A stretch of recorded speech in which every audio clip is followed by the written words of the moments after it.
आप सूर्य को अर्घ देना प्रारंभ करिए। अपने शरीर से मस्तिष्क से तांबे का पात्र 8 इंच की दूरी पर रखकर सूर्य नारायण को उस जल में से देखो, जो जल नीचे आप सूर्य को चढ़ा रहे हो, उस जल में से देखते हुए सूर्य को अर्घ देना प्रारंभ करिए। और धीरे धीरे, अगर बीमारी है तो बिल्कुल स्लो एकदम धीरे धीरे उस पानी को छोड़िए। और पानी को छोड़ने के बाद आप बाबा का केवल सूर्य की आराधना, सूर्य को जल देना प्रारंभ कर दीजिए। 15 से 20 दिन कर कर देखो, धीरे धीरे शुगर और बीपी लेवल में आना प्रारंभ हो जाएगी। अर्घ तो दो,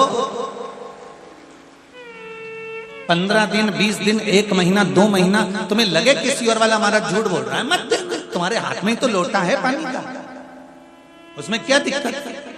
एक प्रश्न हमारे भीतर खड़ा होता है, जब हम सूर्य नारायण भगवान को अर्घ देते हैं, जल चढ़ाते हैं, तो वो जल पृथ्वी पर जब गिरता है तो उसके छींटे हमारे शरीर पर लगते हैं। क्या वो ठीक है?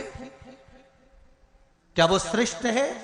तो शिव महापुराण की कथा कहती है, जब हम सूर्य को अर्घ देते हैं, सूर्य को जल चढ़ाते हैं, वो पानी जब पृथ्वी पर गिरता है, उसके छींटे हमारे शरीर पर लगते हैं, तो वो श्रेष्ठता का भाव निर्मित करते हैं, वो गलत नहीं हो सकता।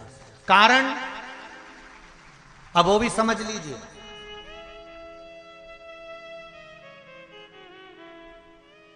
अब सूर्य नारायण भगवान को आप जल चढ़ा रहे हो तो छींटे नहीं लगे, उसके लिए क्या स्टूल पे चढ़ के चढ़ाओगे कि कुर्सी पे चढ़ के चढ़ाओगे? अरे बोलो तो सही। अब कई लोगों के दिमाग में यह बात भरा गई कि हम भगवान को जल चढ़ाते हैं, वो हमारे शरीर में छींटे लगते हैं, जमीन पे से पानी गिरता है, वो हमारे शरीर को छींटे लगते हैं, भगवान को अच्छा नहीं लगता होगा। कौन ने कहा? पहले तो उसको पकड़ के ला।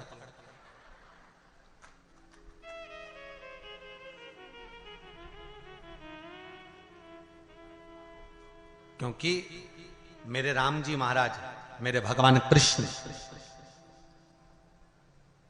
बड़े बड़े संत, साधु, सन्यासी, तपस्वी, साधक, उपासक जितने भी हुए, जिन्होंने सूर्य की आराधना करी, इन्होंने टेबल पे चढ़कर या कुर्सी पे चढ़कर जल नहीं चढ़ाया, इन्होंने पृथ्वी पर खड़े होकर ही, क्योंकि पृथ्वी तत्व के देव हैं शिव। जब हम मृत्यु लोक पर खड़े होकर, पृथ्वी पर खड़े होकर भगवान शंकर का भाग पृथ्वी तत्व को धारण कर कर जल को हाथ में लेकर जब समर्पित करते हैं, और जो जल नीचे गिरता है वो शरीर पर अगर लगता है तो हमको उसका आशीर्वाद ही प्राप्त होता है, दोष नहीं लगता। पर लोगों ने इसको विपरीत कर दिया। कि कौन ने विपरीत करा? कई लोगों ने इसको विपरीत कर दिया। कौन ने विपरीत करा? तो जो दूसरे धर्म के लोग होते हैं, जिनको हिंदू धर्म से नफरत होती है और जो हिंदू धर्म की पूजन, सेवा, अर्चना को समाप्त करना चाहते हैं, वो धीरे धीरे धीरे धीरे कहने लगे कि सूर्य को जल चढ़ाओगे तो शरीर में लगेगा, शरीर में लगेगा तो दोष लगेगा। इसको कह कहकर घर घर में सूर्य को जल चढ़ाना लोगों ने बंद कर दिया कि आप जल चढ़ाएंगे तो दोष लगेगा, शरीर पे छींटा लगेगा, शरीर को ऐसा लगेगा। ये दोष नहीं है। कितनी सुंदर बात है महाराज। सूर्य नारायण भगवान को जब जल चढ़ाया जाता है, हाथ सिर से 8 इंच की दूरी पर होना चाहिए। जम के बोलिए, सिर से कितना ऊंचा होना चाहिए? 8 इंच ऊपर अपना हाथ होना चाहिए मस्तक से सूर्य को जल चढ़ाते समय। और ना चांदी का, ना स्टील का, ना लोहे का, ना प्लास्टिक का, ना कांच का, ना सोने का कोई बर्तन, ना कांसे का, ना एल्युमिनियम का, ना पीतल का, केवल एक पात्र होना चाहिए, वो है तांबे का। काय का पात्र होना चाहिए? तांबे का पात्र। और सूर्य नारायण भगवान को जब 8 इंच ऊपर तुम्हारा हस्त है, और जब हम सूर्य को जल चढ़ा रहे हैं, कैसे जल चढ़ाना है वो भी समझ लीजिए। अगर कोई कैंसर का मरीज है, जिसके चेस्ट में कैंसर आ गया हो, लेफ्ट में, राइट में कहीं पर कैंसर आ गया हो, या कोई गठान आ गई हो, तो महाराज आप जल चढ़ाते समय उस जल की धार को सूर्य भगवान को जब चढ़ा रहे हो, तो धार आपकी गठान की ओर जाना चाहिए, जिससे सूर्य की किरण उस जल में से आपके उस स्थान पर पड़े, उस जगह पर पड़े जहां पर गठान है। महाराज आप लगातार जल तो चढ़ाना चालू करो, अच्छे अच्छे डॉक्टर फेल हो जाएंगे और कह देंगे गठन ठीक हो गया। आपका लीवर और किडनी गड़बड़ कर रहा है, आप प्रतिदिन आपका स्वास्थ्य गड़बड़ रहता है, आप प्रतिदिन ये ज्योतिष शास्त्र के अंतर्गत, रत्न शास्त्र के अंतर्गत, ये रत्न शास्त्र, ज्योतिष शास्त्र, रंग शास्त्र जो हमारे यहाँ है, रंगों के हिसाब से ये जितने रत्न होते हैं, माणिक हुआ, सोन मोती हुआ, नीलम हुआ, मूंगा हुआ, पुखराज हुआ, ये क्यों कहते हैं ये पीला है, ये सफेद है, ये नीला है, ये लाल है, इसको शरीर में क्यों पहनाते हैं? उसका कारण होता है कि जब शरीर में पहनते हैं, सूर्य की किरण उसमें पड़ती है, हमारे शरीर पर वो कलर का इफेक्ट पड़ता है, उस कलर को शरीर पर लगता है, और शरीर पर लगता है तो हमारा शरीर धीरे धीरे, हमारी जो इंद्रियां हैं वो सही होने लगती हैं, काम सही होने लगता है। तो आप कहते हो ना सब, मैं कौन सा नक पहनूं, मैं कौन सा मोती पहनूं, मैं कौन सा पुखराज पहनूं, मैं कौन सा नीलम पहनूं, वो ज्योतिष शास्त्र के अंतर्गत, रत्न शास्त्र के अंतर्गत जितने रत्न हम पहनते हैं, ये केवल उस किरण के लिए ही तो पहनते हैं कि जो सूर्य की किरण मिले, उस किरण का प्रभाव हमारे शरीर पर पड़े। तो इन सबसे अच्छा है कि सुबह शंकर भगवान का नाम लो, तांबा का लोटा में जल भरो, 8 इंच ऊपर सिर से हाथ होना चाहिए, और सूर्य नारायण भगवान का दर्शन साधारण नहीं, जो जल तुम चढ़ा रहे हो, वो जल की जो धार आ रही है उसमें सूर्य का दर्शन होना चाहिए, तो कैंसर की बीमारी कभी नहीं हो सकती। लीवर, किडनी, हार्ट, आपके हार्ट में अगर तकलीफ है, डॉक्टर ने कह दिया कि इसमें नस चोक है, आपको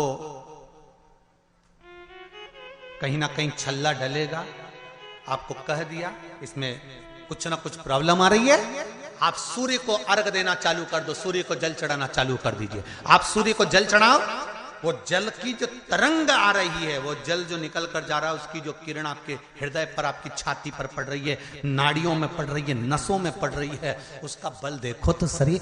1 महीना लगातार चढ़ाओ तो 15 दिन 20 दिन कर तो देखो। क्यों राम जी महाराज जल चढ़ाते थे, क्यों भगवान कृष्ण जल चढ़ाते थे सूर्य को, क्यों दशरथ जी महाराज जल चढ़ाते थे, क्यों कश्यप ऋषि जल चढ़ाते थे सूर्य को, सारे 33 कोटि देवता, सारे ऋषिवर, साधु संत सन्यासी तपस्वी साधक उपासक सब भगवान सूर्य को अर्घ दिया करते थे। क्यों देते थे, किस लिए?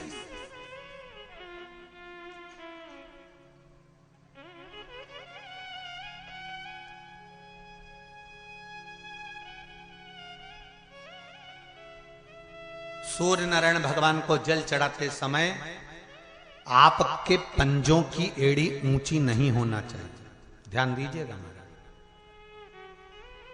आपका पंजा पांव का पूरा की पूरा जमा होना चाहिए भूमि पर। हाथ कितने इंच ऊपर? 8 इंच ऊपर होना चाहिए। जल जो गिरे, सूर्य की किरण, सूर्य का दर्शन उस जल की रोशनी में करना चाहिए। क्या होगा उससे? जिस बच्चे को आंख में चश्मा लगा हो, मोटे से मोटा चश्मा लगा हो, छूट नहीं रहा हो, तो थोड़े दिन उसको सूर्य का अर्घ चढ़वाना चालू कर दो और जल में से सूर्य का दर्शन कराना चालू कर दो। सूर्य का दर्शन जल में से 2 महीना 2.5 महीना बहुत है, आंख की रोशनी बढ़ जाएगी, चश्मा हट जाएगा। आप कर देखिए। एक बात आप लोगों से कहना चाहेंगे, बड़ा ध्यान लगाकर सुनिएगा, बड़े स्मरण में सुनिएगा। आपको लग रहा है कि मैं बहुत उलझनों में घिरी हुई हूं, बहुत तकलीफों में घिरी हुई हूं, बहुत कष्टों में घिरी हुई हूं, बहुत जगह मुझे तकलीफ है, बहुत कष्ट, बहुत दुख जीवन में चल रहा है। सामने से ऐसा लग रहा है कि कष्ट हमारा पीछा नहीं छोड़ रहा है, दुख हमारा पीछा नहीं छोड़ रहा है। बहुत चिंता और टेंशन में जब रहा करो तो गले में जो रुद्राक्ष पड़ा रहता है ना, उस रुद्राक्ष को हाथ में दबाकर श्री शिवाय नमस्तुभ्यम, श्री शिवाय नमस्तुभ्यम, श्री शिवाय नमस्तुभ्यम स्मरण कर लिया करो। जब तुम्हें लगे उलझन, और हम तो एक प्रैक्टिकल करने की बात कहेंगे। आप अपने व्यापार पर बैठे हो, दुकान पर बैठे हो, दुकान पर बैठे हो, कभी प्रैक्टिकल कर कर देखना कहीं सियोर वाला महाराज झूठ तो नहीं बोल रहा है। प्रैक्टिकल करने में क्या जाता है, करते रहो। प्रैक्टिकल जरूर करना चाहिए। एक महाराज जी प्रवचन दे रहे थे, प्रवचन में कह रहे थे मदिरा नहीं पीना चाहिए, शराब नहीं पीना चाहिए, गटर का पानी है, गंदा पानी है, नाली का पानी है, मत पियो। महाराज जी के पहचान का कोई बैठा था, उठ के खड़ा हो गया। उसने कहा महाराज तू इतनी बड़ी बड़ी बातें कह रहा है, तेरा सग्गा भाई पी के तो नाली में पड़ा है। तू इतना बड़ा बड़ा प्रवचन दे रहा है, तेरा सग्गा भाई पी के गटर में पड़ा है, और तू कह रहा है कि मदिरा नहीं पीना चाहिए, शराब नहीं पीना चाहिए, गंदा नाली का पानी है। महाराज जी को क्रोध नहीं आया। महाराज जी ने कहा भैया देखो, मैं भी कथा कह रहा हूं, वो भी कथा कह रहा है, मैं मुंह से समझा रहा हूं, वो प्रैक्टिकल करके दिखा रहा है। आप मुझसे नहीं समझ सकते तो गटर में पड़े हुए, नाली में पड़े हुए व्यक्ति को देखकर तो समझ सकते हो ना कि मदिरा पीने वाला, नाली का पानी पीने वाला गला पकड़ रहा है बाबू, गटर का पानी पीने वाला गटर में पड़ा हुआ है। तुम देखकर तो समझ जाओगे उसको, आप उसको देखकर तो समझ सकते हो ना, आप उसको जानकर तो समझ सकते हो ना। प्रैक्टिकल जरूर करो।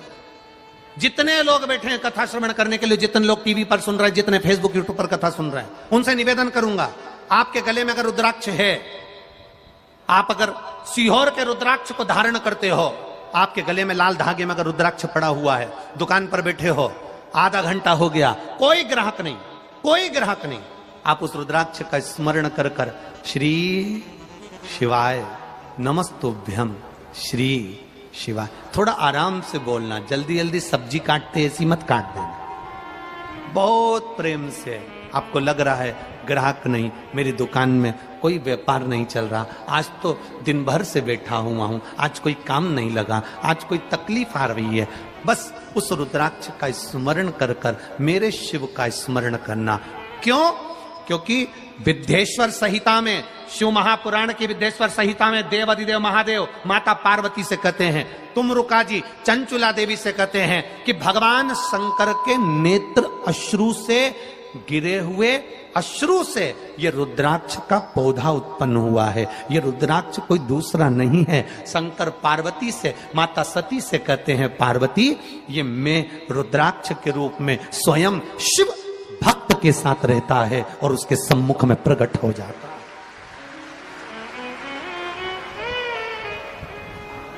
बेलपत्री हाथ से उड़ती है धर्मपत्नी के, और धर्मपत्नी के हाथ से बेलपत्र उड़कर बूढ़े व्यक्ति पर जाती है और मेरा महादेव प्रकट हो जाता है। महादेव ने हाथ में चावल का दाना लिया, चावल लेकर एक चावल का दाना मेरा महादेव एक हंडी में, एक पात्र में डाल देता है। वो हंडी दासी मैया के घर की, वो पात्र अक्षय पात्र बन गया। वो पात्र कभी खाली नहीं हुआ। आज तक दासी मैया के यहां उस पात्र में भोजन बनता, आज तक बन रहा।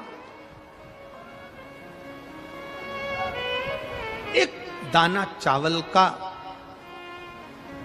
एक दाना चावल का, हम तो आपसे कहेंगे, बहुत भाव से कहेंगे, आपके घर में शादी हो, शादी का फंक्शन हो, किटी पार्टी हो, आपके घर में कोई भी आयोजन हो, 500 आदमी भोजन करने आ रहा है, 300 आदमी भोजन करने आ रहा है, आपको लग रहा है कि हमारे यहां 150 आदमी और बढ़ जाएगा, ज्यादा आप केटरिंग में पैसा नहीं खर्च करना चाहते, 300 लोगों की आपने केटरिंग दे दी और हो सकता है कि और बढ़कर आ जाए। एक शंकर जी पे चढ़ा हुआ चावल का दाना बाबा कुबेर भंडारी के नाम से लेकर आना और बाबा से कहना, बाबा अब भोजन और शादी आपको कराना है, उसको ले जाकर अपने भोजन में रख देना।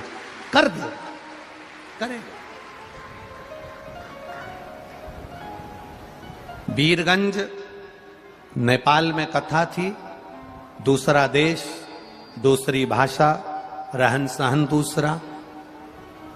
वहां पर जो आयोजक परिवार ने कथा करवाई थी, उनको बड़ी चिंता थी कि इतने लोग आएंगे तो भोजन कैसे होगा।